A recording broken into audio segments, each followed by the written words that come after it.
ఉప్పావకాయ, తీపావకాయలో మీకేదిష్టం? నా ఓటైతే తీపావకాయకే. స్కూల్‌కి వెళ్ళేటప్పుడు అమ్మ కూరొండడం లేటయితే శుబ్బరంగా పెరుగన్నంతో ఈ తీపావకాయ నంచుకొని హ్యాపీగా తిని వెళ్ళిపోయేవాళ్ళం. మళ్ళీ ఈరోజు మా అమ్మ తీపావకాయ చేస్తుంటే అవన్నీ గుర్తొస్తున్నాయి.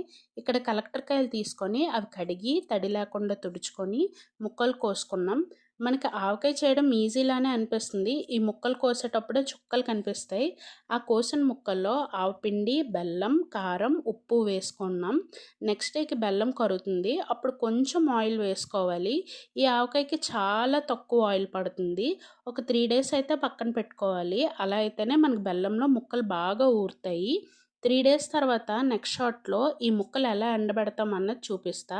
ఈ ముక్కలు ఊరేటప్పుడే మా ఇంట్లో ఈ ముక్కలు సగం లేచిపోతాయి. అంత ఇష్టం ఈ తీపావకాయ అంటే. ఉప్పావకాయ, తీపావకాయలో మీకేదిష్టం? కిందైతే కామెంట్ చేయండి. అలానే ఈ షార్ట్ గనుక మీకు నచ్చినట్టయితే ఒక లైక్ అండ్ సబ్స్క్రైబ్.